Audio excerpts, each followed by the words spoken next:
Welcome back to Who Died Today USA channel. In the past few days, we have received somber news about the passing of extraordinary talents.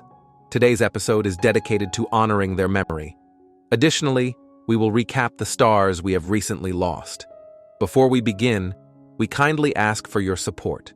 If this video or the legacies of these remarkable individuals have touched your life, please consider giving this video a thumbs up as a sign of respect and remembrance. Thank you.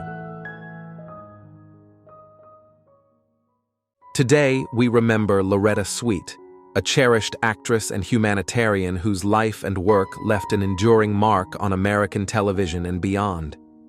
Born in New Jersey in 1937 to Polish immigrant parents, Loretta nurtured dreams of performing from a young age.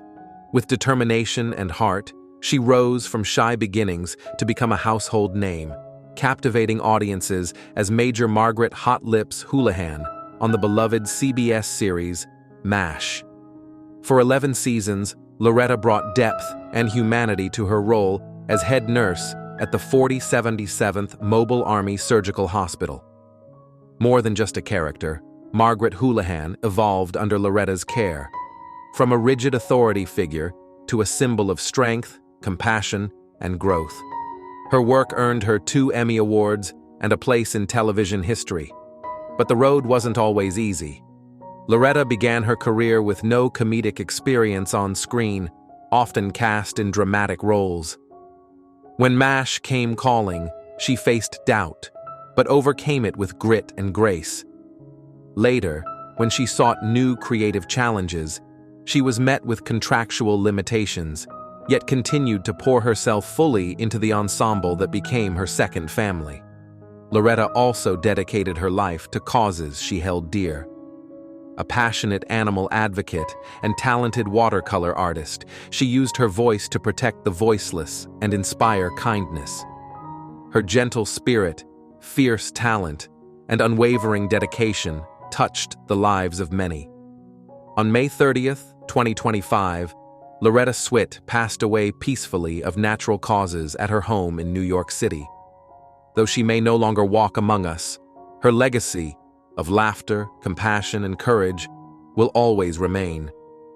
Loretta showed us what it means to grow with grace, to care deeply, and to live a life of purpose.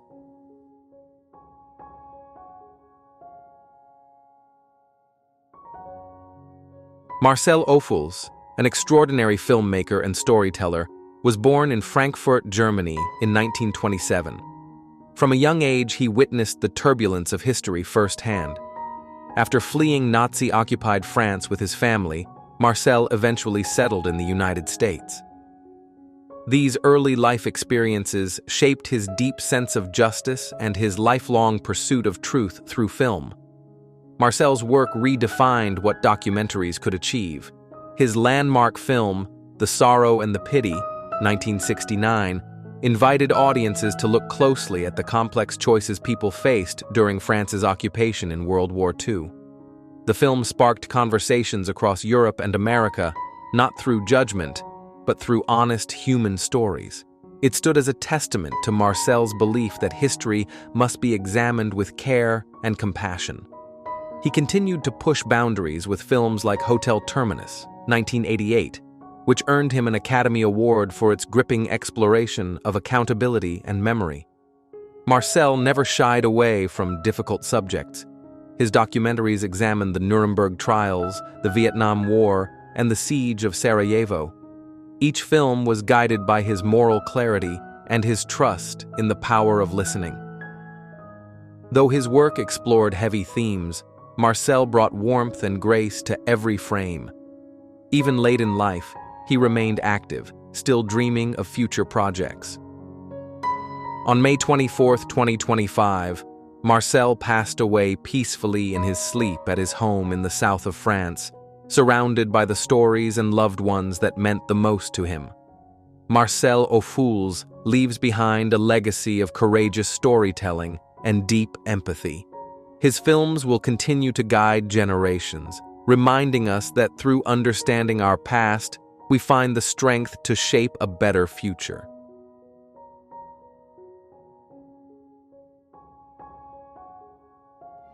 breaking news. At 77, most people are slowing down. But Arnold Schwarzenegger, he is still pedaling forward, on a bike, in life, and in legacy.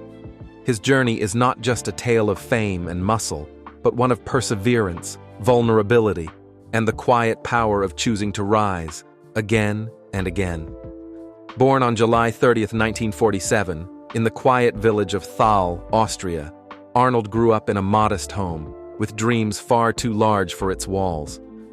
The son of a strict police chief, he found comfort and purpose in the weight room.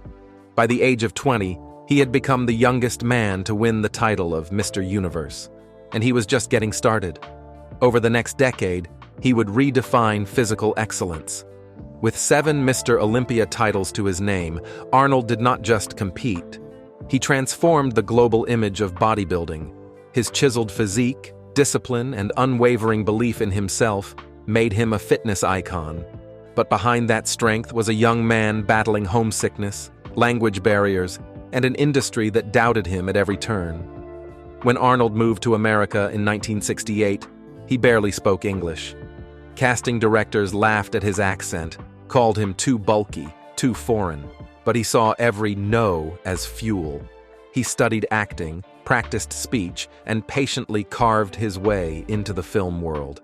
Then, in 1984, came the role that would change everything: the Terminator.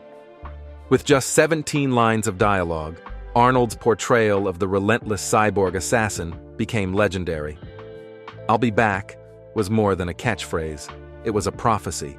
He returned again and again in box office hits like Predator, Total Recall, and True Lies. At a time when action stars were defined by toughness, Arnold brought humor, heart, and unexpected depth to his roles.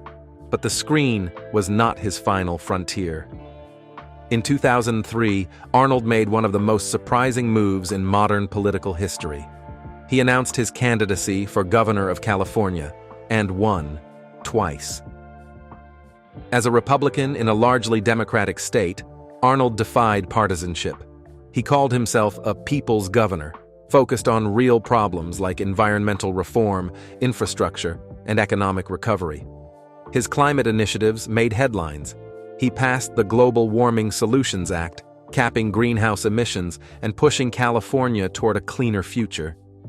While some criticized his inexperience, others admired his courage to govern with a long-term vision, not just political convenience. Yet even heroes face hardship. Arnold's personal life came under public scrutiny in 2011, when revelations emerged about challenges within his marriage. With grace and honesty, he acknowledged his mistakes. Rather than retreating, he chose to remain present for his children, his supporters, and for himself. He showed the world that redemption begins not with denial, but with responsibility. Health-wise, Arnold's journey has been quietly heroic. Born with a congenital heart condition, a bicuspid aortic valve, he underwent his first heart procedure in 1997. Over the decades, he faced multiple heart surgeries, including a complex one in 2018 that required urgent medical attention. Most recently, in 2024, he received a pacemaker to help regulate his heart rhythm after years of internal scarring. And still, he moves forward. Each morning, Arnold begins his day with an hour-long bike ride through the streets of Los Angeles. He follows that with resistance training, proof that age is not a limit, but a number to challenge.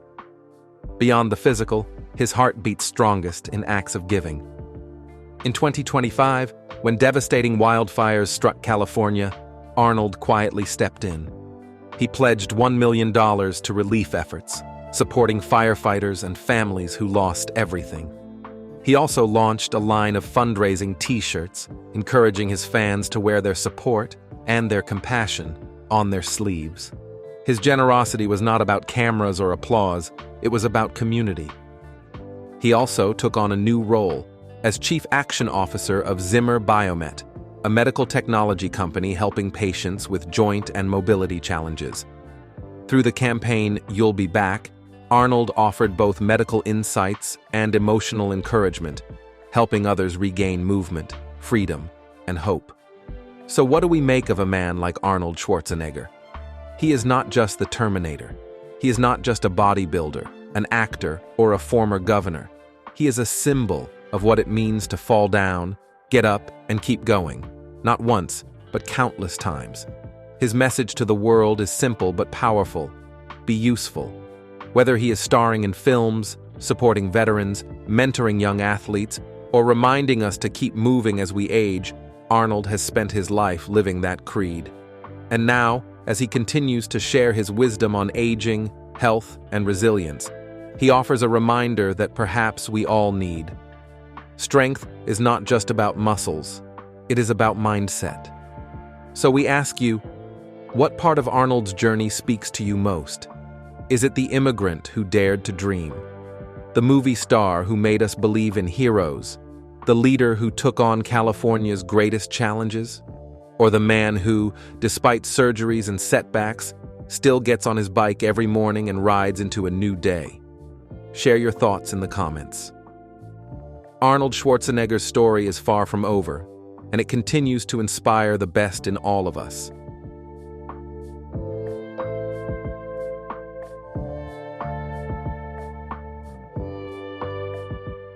George Wendt, the beloved actor best known for his role as Norm Peterson on the classic sitcom Cheers, passed away peacefully in his sleep at home on May 20th, 2025, at the age of 76.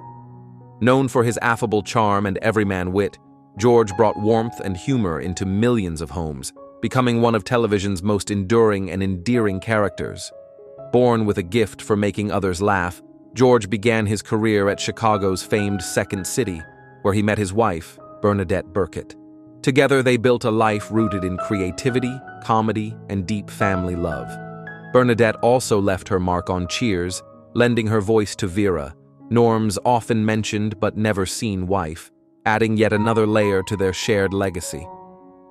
As a father to 3 children and uncle to actor Jason Sudeikis, George inspired not only audiences but his own family.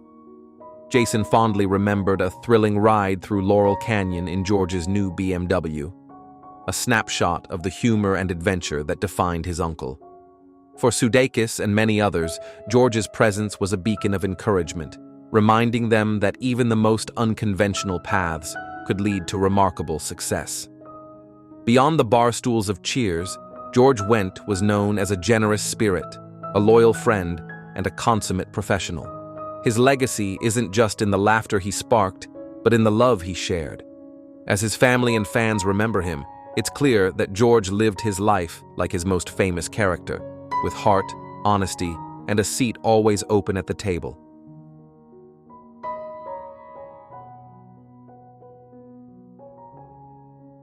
Johnny Rodriguez, the pioneering voice behind hits like Ridin' My Thumb to Mexico and That's the Way Love Goes, passed away on May 9, 2025, at the age of 73. One of the first Mexican-American artists to find success in mainstream country music, Johnny's story was as rich and resonant as the songs he sang. Born in Sabinal, Texas, near the Mexican border, Johnny rose from humble beginnings as the second youngest of 10 children. From early church performances to covering Beatles songs in local bars, his gift for storytelling through music quickly became undeniable. Discovered while singing in jail, his path to stardom was unconventional, but his talent was undeniable. At just 21, he signed with Mercury Records.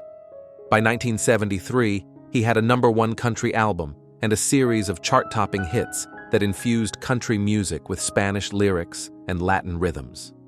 Songs like You Always Come Back to Hurting Me and Just Get Up and Close the Door made him a household name. His style, gentle yet commanding, brought a new voice to the genre, earning him accolades, including induction into the Texas Country Music Hall of Fame.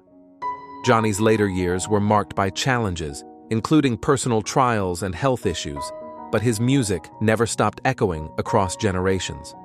Artists like George Strait have credited Johnny as a source of inspiration, a testament to the doors he opened and the legacy he left behind. He is survived by his daughter Aubrey, who remembers him not only as a legendary artist, but as a loving father. As fans remember Johnny Rodriguez, they celebrate not just the songs, but the man whose voice carried the soul of the borderlands into the heart of country music.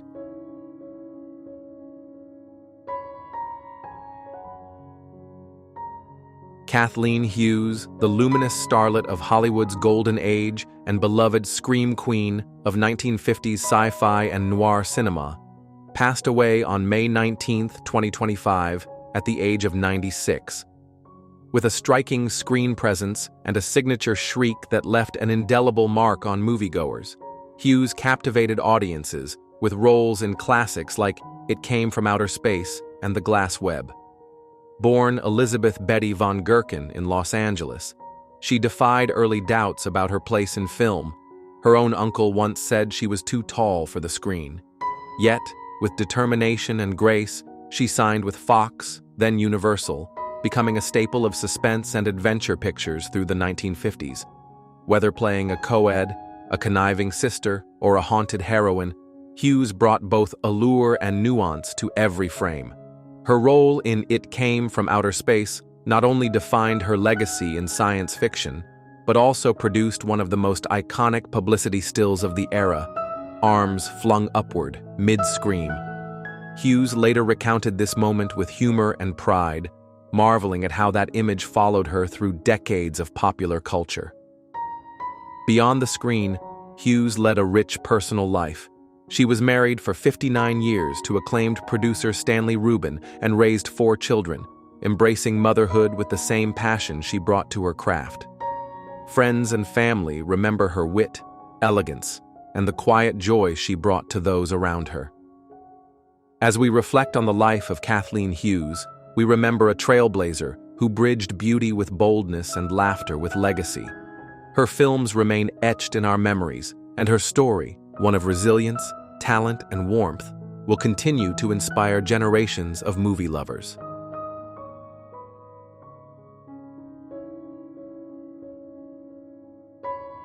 Bruce Glover, the magnetic and often menacing character actor best remembered as the villainous Mr. Wendt in Diamonds Are Forever, passed away peacefully on March 12, 2025, at the age of 92. Known for his distinctive presence and creative flair, Glover brought unforgettable depth to the roles he played across stage and screen for more than 6 decades. Born in Depression-era Chicago, Glover's path to acting was as unorthodox as the characters he portrayed.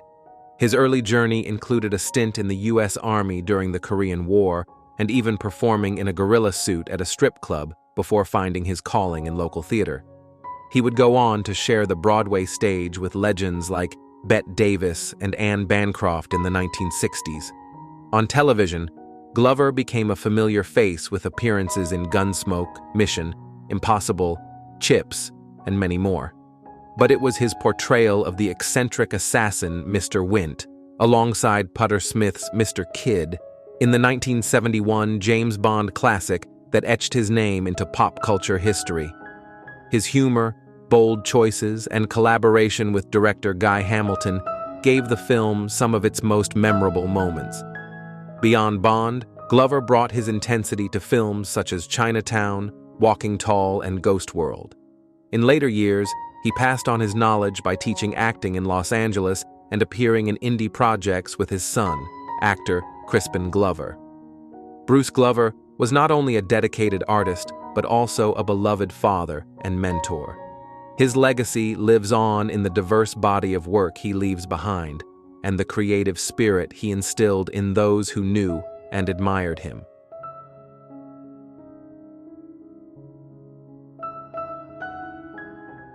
Greg Cannom, the visionary makeup and prosthetic artist who transformed the faces of cinema's most iconic characters, passed away at the age of 73.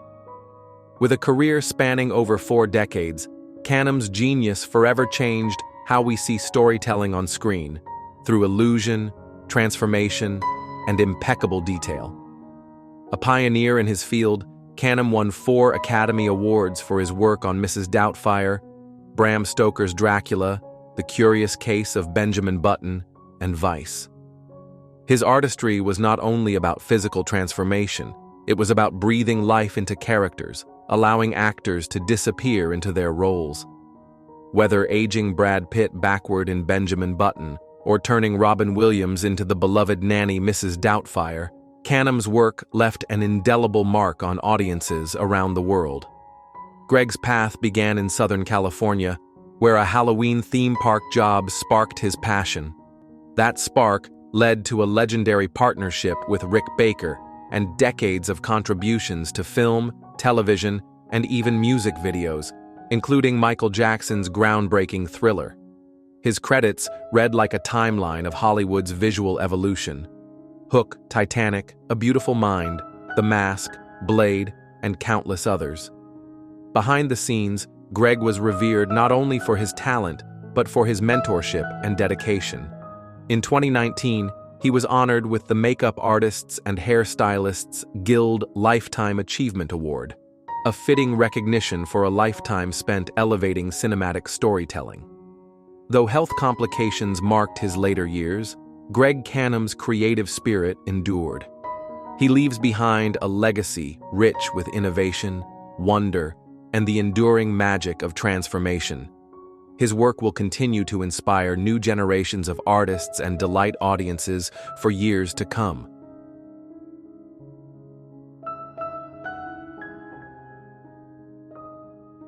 Alan Yentab, one of the towering figures of British cultural broadcasting, has passed away at the age of 78. A driving force behind the BBC's golden age of arts programming, Yentab leaves behind a remarkable legacy of creativity, mentorship, and fearless innovation. Born in London to an Iraqi Jewish family, Yentab began his BBC journey in 1968, rising from trainee to head of music and arts, and eventually shaping the direction of both BBC Two and BBC One as controller. Under his leadership, viewers were introduced to iconic programs like Absolutely Fabulous, Have I Got News for You, and deeply moving drama such as Middlemarch and Pride and Prejudice. But it was through his long-running series Imagine that he truly opened doors to the artistic soul, offering intimate portraits of visionaries from David Bowie to Marina Abramovich. Behind the scenes, Yentab was revered for his ability to spot talent, his relentless curiosity, and his passionate belief in the power of culture to transform society.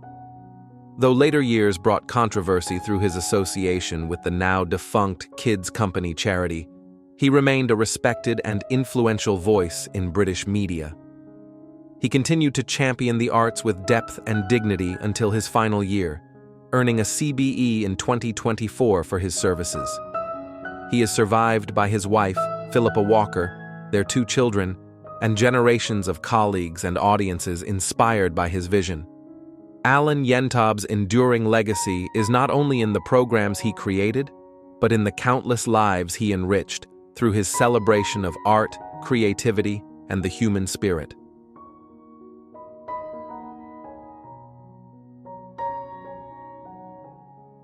Jeff Margolus, the visionary director and producer behind some of the most iconic moments in television awards history, passed away on May 23, 2025, at the age of 78.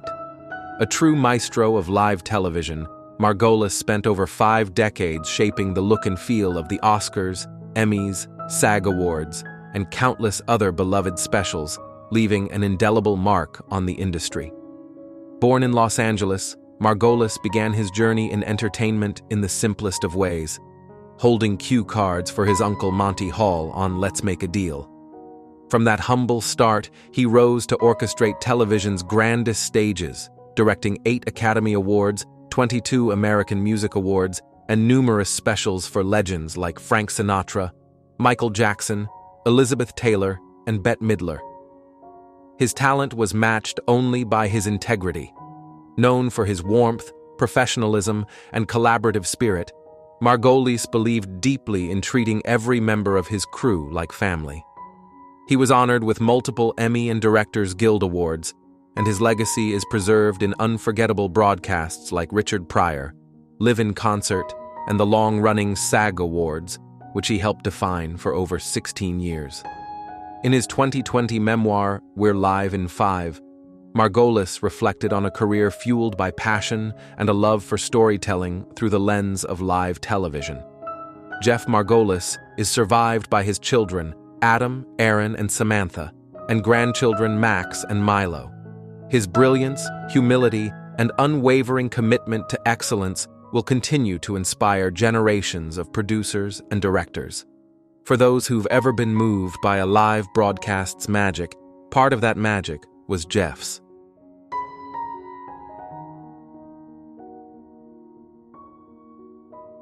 Alpha Anderson, the elegant and soulful voice behind some of disco's most unforgettable anthems, passed away on December 17, 2024, at the age of 78. As a lead vocalist for the pioneering band Chic, Anderson's voice helped define a generation, lifting spirits and filling dance floors with timeless hits like Le Freak, Good Times, and I Want Your Love. Born in Augusta, Georgia, Anderson's journey to stardom began with classical and jazz roots, singing with the likes of Cannonball Adderley and gracing the soundtrack of The Wiz.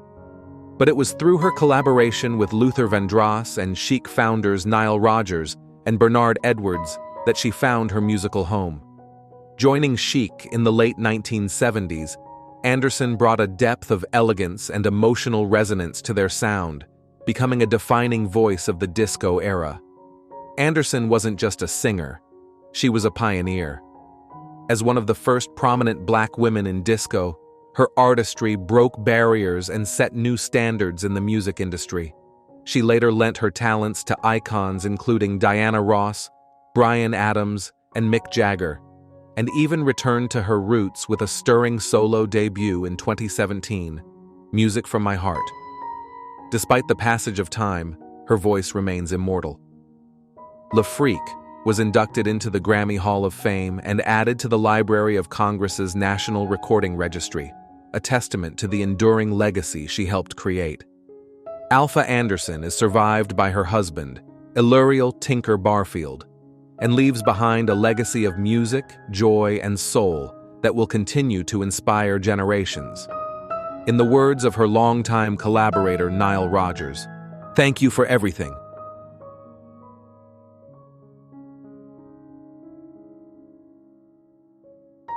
Samuel French, a rising actor with a passion for storytelling and a spirit rooted deeply in his Texas hometown, passed peacefully on May 9, 2025, at the age of 45. Born in Waco and raised in nearby Clifton, Samuel brought a quiet strength and authenticity to every role he played. Though his career in front of the camera began later in life, Samuel quickly made a name for himself with memorable performances in Texas Rising, Fear the Walking Dead, and the independent drama Joe Hallidan, The Case of the Missing Sister. But it was his role as FBI agent C.J. Robinson in Martin Scorsese's Killers of the Flower Moon that brought his talent to the world stage. Cast after a local audition in Waco, Samuel held his own opposite Robert De Niro in a gripping one-on-one scene. Director Scorsese praised his performance, saying no one could have brought the character to life as he did. Behind the scenes, Samuel faced profound challenges. In his final years, he endured significant health complications that affected his strength, but never his spirit. He continued to act, giving his heart and soul to Towpath, his final film, where he played a detective in the turbulent setting of the 1960s civil rights movement. Friends and collaborators remember Samuel for his unwavering dedication, fearless performances, and the deep love he held for his daughter, Madison. His presence lit up every set he walked onto, and his humble pride in his work resonated with everyone around him. Samuel French's journey reminds us that it's never too late to follow your passion. His legacy lives on through the powerful stories he helped tell, the lives he touched, and the memories he leaves behind.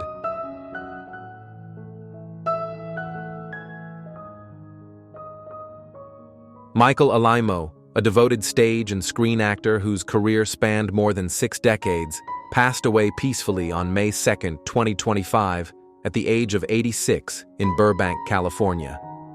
A familiar face to many, Michael brought warmth, depth, and a quiet charisma to every role, from serious dramas to family favorites.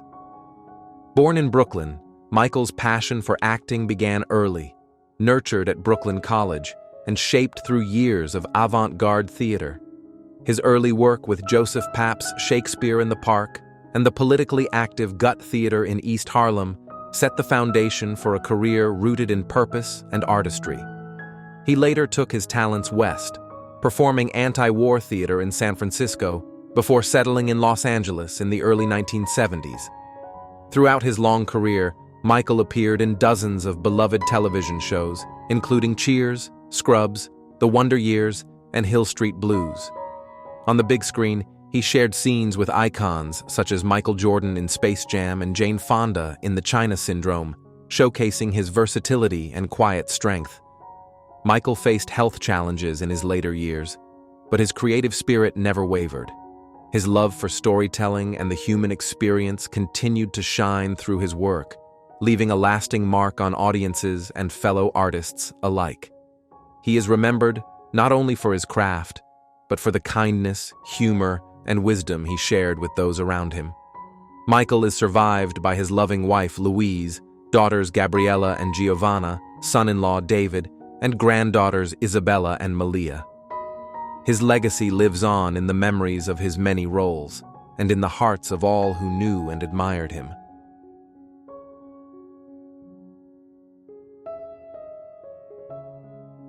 LaTonya Patain, whose courage and spirit were captured in her appearance on season 11 of My 600 LB. Life passed away on May 17, 2025, at the age of 40. A preliminary report suggests the cause was likely congestive heart failure.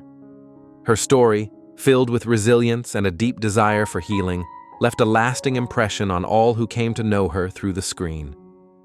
Born and raised in northern Louisiana, LaTonya faced significant hardship from a young age. After losing her mother at 12 and being left to navigate life largely on her own, she turned to food as a source of comfort.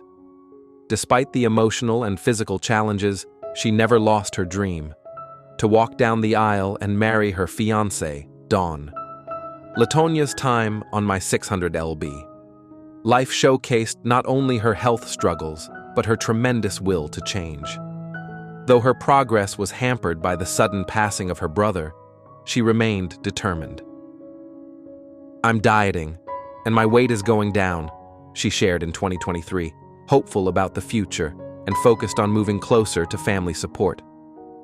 In her final year, LaTonya faced further trials, including becoming bedridden and battling severe sciatica pain. Even then, her heart remained with others. Having grown up without stability, she was passionate about supporting young women in similar situations, hoping to one day open a girls' group home. LaTonya reminded us that even in the darkest times, kindness and purpose can light the way. Her life, though marked by struggle, was rich in compassion, hope, and unwavering determination. Her memory lives on as a testament to the power of perseverance and the beauty of a giving heart.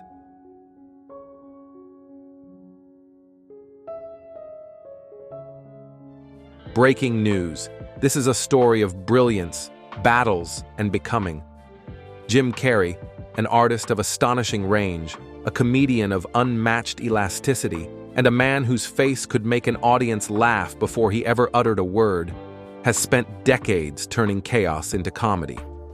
But behind the rubber-faced expressions and roaring laughter was a journey marked not just by success, but by searching. Today, we peel back the layers of this enigmatic entertainer to reveal a story that touches something deeper. Before we begin, we would love to hear from you. On a scale from 1 to 10, how would you rate Jim Carrey as an actor? What role made the biggest impression on your heart? Let us know in the comments below, because this story is not just about Jim, it is about all of us. Jim Carrey was born on January 17, 1962, in Newmarket, Ontario, Canada, into a family that knew financial struggle intimately. His father, Percy, was a talented saxophonist turned accountant, whose dreams were left on hold when the bills piled too high. When Jim was a teenager, The family lost their home and lived out of a van for a time. While his peers were studying or playing, Jim was scrubbing floors as a janitor to help his family stay afloat. But even then, something bright burned within him, a longing not just to escape, but to transform pain into something powerful. He found that power in performance. Through impressions, characters, and full-body physical comedy, Carrey turned hardship into humor.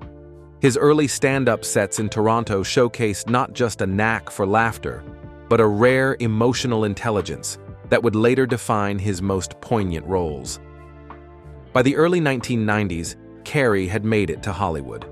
His breakout moment came with In Living Color, 1990-1994, a sketch comedy show that gave him the spotlight he needed.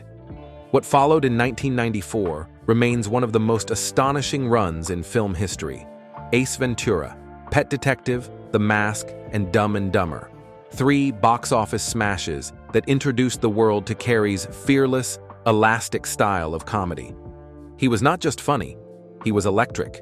But Jim Carrey never settled for just one note. In The Truman Show, 1998, he delivered a performance full of pathos and wonder, capturing the haunting loneliness of a man whose life had been staged. The world saw a different side of Carrey, one that could blend vulnerability with vision. That same year, he starred in Man on the Moon, embodying the late comedian Andy Kaufman with uncanny devotion. He later admitted that the role nearly consumed him.